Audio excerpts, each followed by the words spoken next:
야, 이제 강세론자마저도 돌아서는 거 보니까 시장은 나쁘지 않겠다. 저는 역으로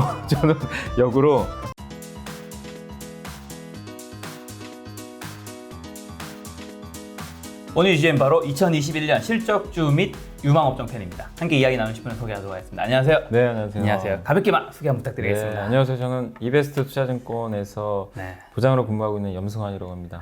반갑습니다. 네, 감사합니다. 자, 사실 뭐 염승환 부장님에 대한 소개는 이제 네. 주식 투자하시는 분이라면 네. 이제 거의 필요가 없을 정도로. 네. 요즘에는 그 메리츠 자산운용의 존니 대표님을 넘어선다라는 그럼 그 정도인가요? 인지도 측면에서는 네. 야 그런 이야기가 들릴 정도인데 네. 사실 또 이번에 김작가 TV 스튜디오 이번에 이사하고 여기 처음 오셨잖아요. 너무 좋아요. 진짜 아니 뭐 너무 심한 거 아니에요? 여기 진짜 여기만 보여서 그런데 제가 보여주고 싶어요. 와. 안 돼, 딴 데 보여주면 안 돼. 안 되죠. 아무튼 정말 이렇게 이사하신 거 너무 축하드립니다. 감사합니다. 네. 사실 이제 아무래도 제가 초대 손님들과 다 이야기를 주로 나누잖아요. 네. 그래서 좀 더 널찍한 장소에서 이 촬영을 하는 게 어떻게 보면 지금 그분들을 접대해야 되는. 예. 좋은 것 같아요. 어쨌든. 그렇죠. 네. 알겠습니다. 오늘 이야기 그러면 이제 여러 가지 뭐 실적주라든가 유망업종 얘기해 주실 텐데 네. 그 전에 좀 시장 리뷰 좀 네. 한번 부탁드릴게요. 이제 지금 지수가 네. 좀 최근에 이제 1월 초에 그 3,200을 넘고 나서 네. 조금 이제 지금 몇 주죠? 한 5주, 5, 6주 정도 횡보하고 있는데 네. 되게 횡보는 하는데 개인 투자자분들의 심리는 좀 어떤 상태냐면 폭락장 같아요, 지금. 기분 자체가. 그렇죠. 네, 뭐 어떤 분은 2,600 아니냐 이 정도까지 지금 빠진 것 같은 느낌이다. 왜 그러냐면 사실 삼성전자하고 하이닉스가 좀 버텨요. 뭐 네이버, 카카오는 오히려 올라간 경우도 있고. 네. 근데 그 외의 종목들이 주가가 거의 굉장히 곤두박질쳤거든요. 특히 이제 2차 전지나 이런 이제 전기차 관련 기업들 또 현대차나 자동차 관련 기업들이 올해 너무 좋을 거라고 생각하고 1월 달부터 엄청 사셨어요. 맞아. 근데 그 기업들이 고점 대비해서 한 20% 이상씩 빠진 기업도 많아요. 그러니까 그러다 보니까 지수는 아직도 3,100 근처인데 네. 내 계좌는 지금 왜 이러지? 그러니까 이런 분들이 너무 많으시고 거기다가 특히 가장 지금 데미지가 크신 분들이 코스닥 믿고 있던 분들 바이오가 분명히 한번 올해 움직인다고 다 봤잖아요. 네. 근데 1월 초에 삼성전자랑 대형주가 이제 달려갔을 때 바이오가 왕따당했는데 네. 문제 이게 바톤 터치를 해야 되는데 네. 바톤 터치가 아니에요. 그냥 얘네들은 그냥 그 뭐라 그럴까요? 어쨌든 주가가 더 부러져 버린 거죠. 네. 증시가 빠지면서 더 빠지고 오를 때는 가지도 않고 그러니까 전형적인 지금 못난이주의 모습을 하고 있는데 그게 사실 뭐 여러 가지 이유는 있습니다. 바이오가 좀 고평가됐다. 그 HLB 사건 아시죠 한번? 네. 그때 이제 HLB 뭐 검찰 조사 받고 있다 뭐 이런 얘기. 예, 그때 뭐 허위 공시해가지고. 네. 그러니까 뭐 임상 결과가 이렇게 뭐 FDA에서는 그렇게 좋다는 식으로 얘기를 안 했는데 왜 HLB는 좋은 쪽으로 언급을 했냐. 그래가지고 주가 사실 엄청 올랐었어요 그때. 네. 근데 그게 이제 허위 공시 아니냐. 이래 버리니까 사람들이 바이오 또 못 믿겠다. 그래서 다 던져버린 거죠. 예전에 코오롱 생명과학 혹시 아세요? 코오롱 티슈제? 네. 그 성분명 바뀌어가지고 황당하게. 네. 이게 자꾸 비일비재하게 이런 일이 발생하니까 네. 이게 시가총액이 또 크단 말이에요, 다들. 근데 자꾸 이런 믿을 수 없는 상황들이 발생하니까 바이오는 역시 안 되는구나. 역시. 사람들이 또 더욱더 이제 투자 심리가 냉각되니까 매도가 매도를 부르고 이런 악순환이 좀 반복이 됐던 것 같아요. 그래서 코스닥 분위기는 더욱더 안 좋았고 그나마 코스닥에서 반도체가 그나마 버텼어요. 반도체 소부장 기업들이 소재 부품 장비가 삼성과 하이닉스의 이제 투자 기대감으로 굉장히 그래도 버텼다는 게 그래서 코스닥이 이 정도라도 버티고 있다고 저는 생각해요. 근데 만약에 IT까지 망가졌으면 정말 코스닥은 뭐 정말 난리가 났을 거예요. 예, 근데 그나마 그건 좀 다행이고. 근데 이렇게 좀 시장이 어지러운 상황에서도 좋았던 섹터들이 있어요. 그러니까 뭐냐면 작년에 안 좋았던 애들. 작년에 안 좋았던 애들 중에 올해 좋아지는 게 뭐냐면 이제 일단 대표적인 게 그 경기 민감주, 철강주, 네. 그 다음에 화학주, 정유주 이들 기업들의 특징이 요새 뉴스 딱 틀면 나오는 게 항상 그거잖아요. 원자재 가격 폭등한다. 맞아. 네, 뭐 비철금속, 뭐 구리, 뭐 니켈 할 것 없이 지금 다 급등을 하고 거기다 석유화학 제품 가격도 막 급등을 해요. 뭐 쇼티지라고 하는데 철강 가격도 급등을 하고 요새 또 어떤 경우는 뭐 이 폐지 가격, 그러니까 그 제지 가격 있잖아요. 골판지. 맞아. 골판지도 없어가지고 가격 막 튀기 시작하고 요새 아무튼 뭐 난리가 아니에요. 또 건자재 쪽도 뭐 우리 공사할 때 이제 콘크리트 파일이라고 하는데 이제 기반 다질 때 쓰는 건자재인데 그것도 공급이 안 돼가지고 가격이 어마어마하게 올라간대요. 그러니까 모든 원자재, 그러니까 이런 어떤 뭘 만드는 데 들어간 중간재가 네. 지금 다 난리가 났어요. 반도체는 말할 것도 없고. 맞아요. 그러다 보니까 그거에 따라서 수혜를 받는 기업들이 대부분 이제 그런 중간재 만드는 철강, 화학, 뭐 비철금속 이런 기업들이 다 그쪽 수혜주고 해운주. 네. 그러다 보니까 작년에 못난이로 불리던 이 기업들이 올해 1월 중순 이후부터 갑자기 주인공이 돼버린 거예요. 얘네가 주인공이 되면서 사실 성장주들인 2차 전지나 이런 게 빠져버렸거든요, 사실. 근데 또 그렇게 된 배경 중에 하나가 금리가 또 많이 올랐잖아요, 지금. 예, 미국의 국채 금리. 근데 보통 금리가 오를 때는 성장주가 왜 안 좋냐면 네. 할인율이라고 하는데 네. 성장주들은 사실은 지금 돈 버는 것보다 미래를 보고 우리가 그쵸. 투자를 하잖아요. 그럼 뭐 지금 당장 돈이 없으니까 대부분 차입을 많이 해요. 돈을 빌리니까 금리가 올라가면은 그 조달 금리가 올라가니까 부담이 되잖아요. 그쵸. 회사 입장에서. 근데 돈 잘 버는 회사야 뭐 은행에서 돈 빌릴 일도 없고 금리 올라간다고 해서 나쁠 건 없거든요. 네. 올해 현금 많은 기업은 금리가 올라간다는 거는 그 현금의 가치가 올라가는 거거든요. 금리랑 돈의 가치는 똑같이 가요. 금리 오르면 돈의 가치도 올라가고 돈의 가치 떨어지면 금리도 떨어지고 그러니까 그런 이제 정의 상관관계인데 이게 이제 그 금리가 오를 때는 그래서 현금성 자산이 많은 기업들이 오히려 유리한데 네. 그 성장주는 그런 게 없잖아요. 돈이 없으니까. 그래서 할인을 받는데 그동안은 거의 제로 금리다 보니까 성장주들에 대해서 너무 높은 밸류를 줬던 거죠. 이제 금리 어차피 안 올라가는데 그랬던 금리가 1.4%까지 가니까 네. 성장주에서 돈을 빼는 거죠, 사람들이. 아, 이거 위험하다. 자꾸 빼요. 네. 그럼 뭘 사느냐? 가치주로 옮겨가는 거예요. 저성장주. 근데 그 기업들이 아까 말씀드린 대로 공교롭게 철강, 공급 부족 사태가 일어나니까 쇼티지. 이게 맞물려 가는 거고. 그러면 또 한 가지가 이제 이제 어차피 이제 백신을 접종을 이제 내일 우리 한국은 맞아요. 2월 26일부터 네. 26일부터 시작을 하니까 한국은 좀 늦었죠, 사실. 늦었지만 이스라엘은 전 국민의 49%가 벌써 맞았대요. 49%. 예, 접종률이. 그리고 예방률이 제가 그 데이터 보고 깜짝 놀랐어요. 예방률이 99%예요. 맞으면 예, 안 걸려요, 거의. 그냥 안 걸린다 보시면 돼요. 그 정도로 지금 예방 효과가 엄청나다고 합니다. 이 이스라엘은. 그 다음에 미국은 지금 10% 찍었더라고요, 접종률이. 미국도. 그래서 점점 이게 이제 가시화되면 결국 뭐죠? 여행주, 항공주. 우리 이제 해외 갈 수도 있다는 기대감. 그런 게 생기니까 그 얼마 전에 뭐 미국에서도 뭐 이 여행 뭐 그 티켓인가요? 항공권 티켓 예약하는 사이트가 뭐 폭주했다고 그러더라고요, 미국도. 그러니까 지금 전 세계가 지금 해외여행 가고 싶어가지고 지금 다들 난리가 났어요. 그러니까 하와이는 뉴스 보니까 만약에 음성 판정만 받으면 격리 없이 그냥 바로 입고 갈 수 있게 해준대요. 그러니까 보통 아무리 우리가 음성 판정 받아도 지금 다른 나라 가면 2주간 무조건 격리잖아요. 격리해야 되잖아요. 네. 격리. 근데 그거를 없애버린다고 합니다. 하와이 같은 경우는. 그래서 저도 한번 갈까 지금 생각 중이고. 그리고 이 뉴질랜드하고 이제 호주 있죠. 호주는 가깝잖아요. 트래블 버블이라고 하는데, 그러니까 이게 뭐냐면은 양 국간 에 그 여행을 갈 때 2주간 격리, 그러니까 두 나라 간에 이렇게 교역을 하거나 아니면은 서로 여행을 할 때는 2주간 격리가 해제되는 거예요. 다른 나라는 해당 안 돼요. 그 양 나라만.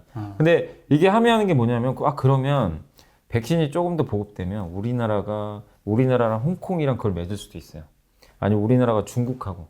그러면은 이게 트래블 버블이라는 게 점점 확산되면 사실상 해외여행이 이제 본격적으로 시작될 수가 있는 거거든요. 그리고 마카오는 어제 그것도 해제했대요.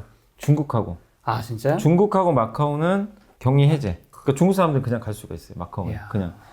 그게 이제 결국 나타내는 건 코로나19 이후에 이제 앞으로의 모습을 우리가 이제 알 수가 있는 거죠. 그럼 당연히 여행 항공주뿐만 아니라 또 코로나 피해주들 뭐 오프라인 활동할 때 우리가 수혜받는 기업들 있잖아요. 백화점, 뭐 화장품 회사들.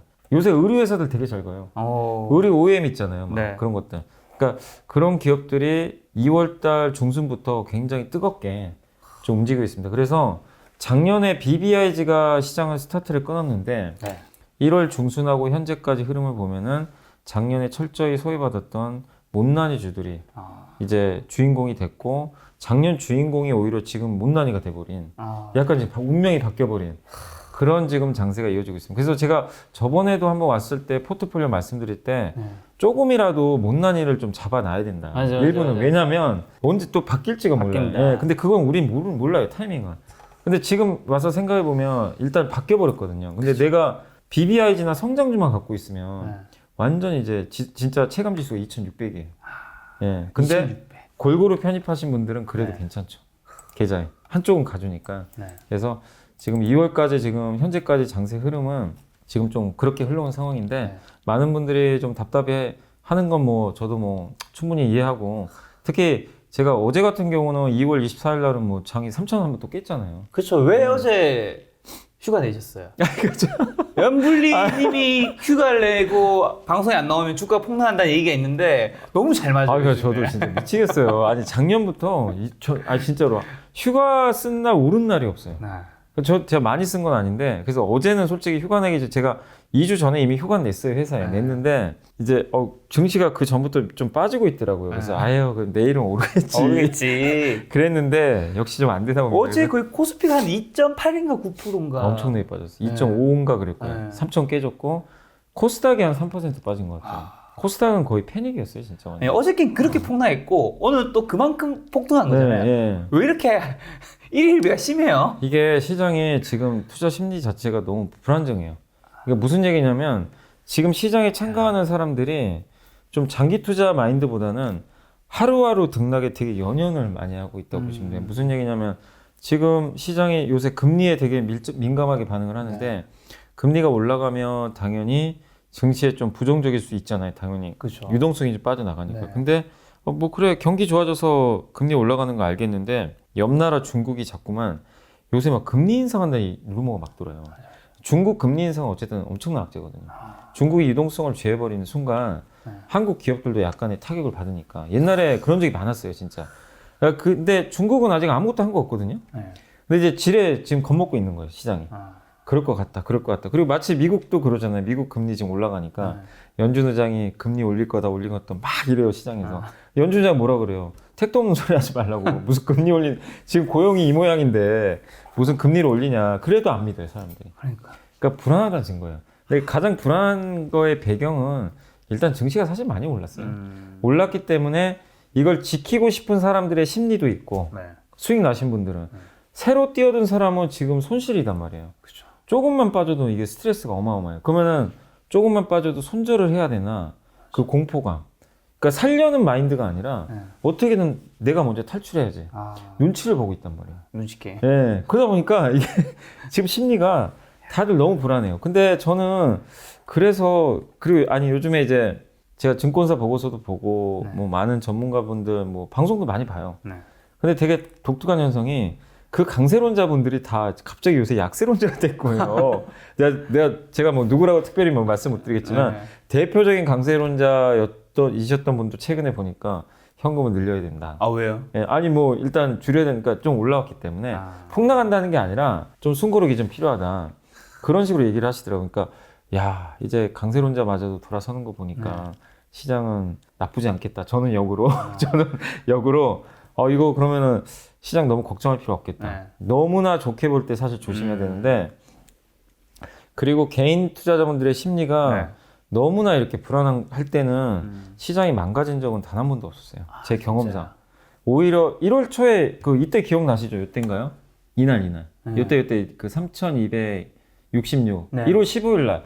그때 제가 기억나는 게 월요일이었는데 그때 개인 투자자분들 심리는 지금과 정반대. 주식을 안 하면 안 되는 상황. 맞아요. 미친 듯이. 이제 4천 간다. 막 그냥 난리가 났었어요. 4천 간다. 내가 왜 안 사? 지금 사야 되는데. 나 지금 안 사면 나 미쳐버릴 것 같아. 지금 근데 어저께 막 쭉 빠지니까 제 주변 지인들도 지금 빠져나가야 되는 거 아니냐. 맞아. 그래서 제가 그때 뭐라 했냐면 내일 아침에 폭락하면 난 내일 더 들어갈 거다. 오. 근데 이제 오늘 경험이 아침부터 들어갈 그게 없더라고요. 이미 올라버려가지고. 그래서 좀 아쉽긴 했는데. 그러니까 이게 그 심리도 되게 중요해요. 주식시장은 그날 투자자들의 심리가 반영되는 시장이거든요. 근데 최근 한 2, 3주 정도는 개인 투자자분들의 심리가 너무 안 좋았어요.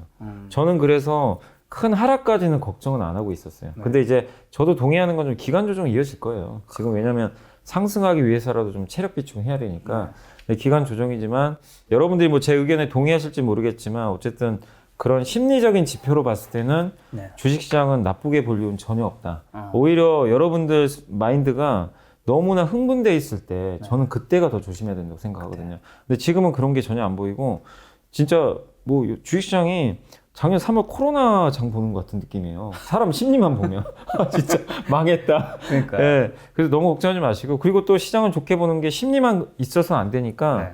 두 번째는 너무 데이터가 좋아요. 2월 20일까지 수출 데이터가 30% 증가했고 심지어 2월은 그 일하는 날짜가 좀 적잖아요. 예, 적은데도 일평균으로 그래서 일평균으로 하거든요. 네. 조업일수가 적으면 네. 비교가 좀 안 되니까 일평균으로 해도 20%가 좀 넘게 증가했어요. 그리고 이게 5개월 연속 증가고 네. 더 재밌는 건 지금 코로나가 안 끝났다는 얘기예요. 작년 2월은 코로나가 없을 때입니다. 사실 거의 크게.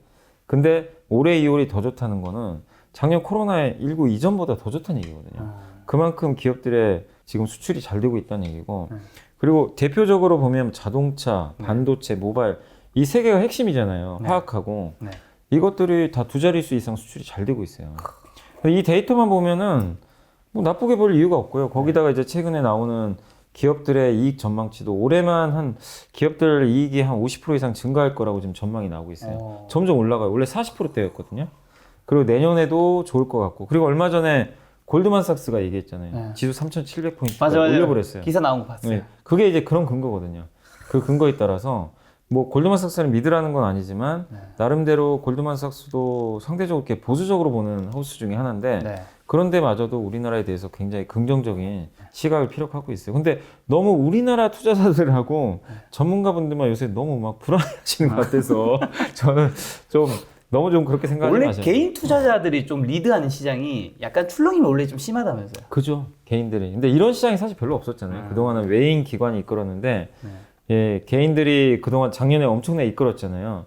그러다 보니까 개인의 심리에 따라서 변동성은 당연히 커질 수밖에 없어요. 근데 지금도 마찬가지인 것 같아요. 근데 어쨌든 오늘 이제 2월 25일 정말 이제 지수가 오늘 3% 정도 코스피가 오른 것 같은데 정말 저는 다행이라고 생각하는 게 항상 이거는 생각하시면 좋을 것 같아요. 그 팁을 하나 드리면 증시가 어느 중요한 지지선을 돌파하거나 돌파할 때가 있잖아요. 뭐 예를 들면 3천을 돌파했거나 아니면 중요한 지지 라인이 3천인데 그걸 깼거나 그 다음날 잘 보세요. 근데 그걸 돌파할 때 급등을 했거나 깰 때 급락을 하잖아요, 보통. 그때 그 다음날 한 번 더 무너지면은 시장이 회생하기가 쉽지가 않아요. 시간이 되게 오래. 오늘 무너졌으면 좀 위험할 수 있는. 그러니까 오늘 그리고 더 위험했던 게 미국장이 올랐단 말이에요. 미국장 오르면 당연히 아침에 뜨잖아요. 그렇죠. 근데 거기서 또 빠지잖아요. 예를 들면 오늘 3천 또 깼다고 한번 생각을 해보세요. 예를 들면. 그러면 이건 시장 못 가요. 힘이 완전히 아래로 쏠리는 거예요, 한국은. 근데 오늘, 그러니까 3천 깨진 다음날 바로 들어 올렸고, 이게 오늘만 그런 게 아니라, 여기 일봉에도 나와 있던 것 같은데, 저번에도 그랬어요. 여기. 3천 깨진 날 바로 다음날 들어 올려버렸죠. 이러면 시장이 살아있는 거예요. 사람들이 기다리고 있나 봐요. 예, 뭐 그럴 수도 들어오려고. 네. 근데 지금도 똑같죠. 그때보다 더 야. 강해요. 지금 보면은. 그래서 이런 걸 보면은 아직 시장은 무너지진 않았다. 확실히 강하긴 강하다. 강세장 속의 조정은 이어지고 있다. 그래서 근데 혹시라도 다음에라도 이런 중요한 지지선이 깨졌는데 또 붕괴되잖아요. 그러면 시간이 좀 많이 걸릴 수가 있어요. 그때는. 그럴 땐 좀 조심하시되 바로 다음날 들어 올린다는 거는 그만큼 힘이 있다는 얘기예요. 아직. 그래서 조금 오늘 정말 저는 그래서 이렇게 지수가 좀 급등해서 좀 정말 다행스럽다고 좀 생각을 하고 있습니다. 알겠습니다. 이런 변동성 장세에 뭐 대응 전략 같은 거 좀 있나요? 이럴 때는 사실은 가장 좋은 거는 그냥 가만히 계신 게 사실은 제일 좋아요. 너무 뻔한 얘기긴 한데 왜 그러냐면요. 이럴 때 어떤 마인드가 드냐면요. 내가 가지고 있는 종목이 많이 빠져요. 근데 옆에 보면 안 빠진 애들이 자꾸 보여요. 그런 애들이 요새 가치주에 뭐 정유주, 화학주. 근데 그러면 그런 애들로 자꾸 눈이 가잖아요. 그 주변에서 무슨 얘기 하냐면 이제 성장주의 시대는 끝났습니다. 막 이래. 언론 기사 보면 그리고 애널리스트 리포트도 요새 그런 게 되게 많아요. 가치주 사라, 가치주 사라.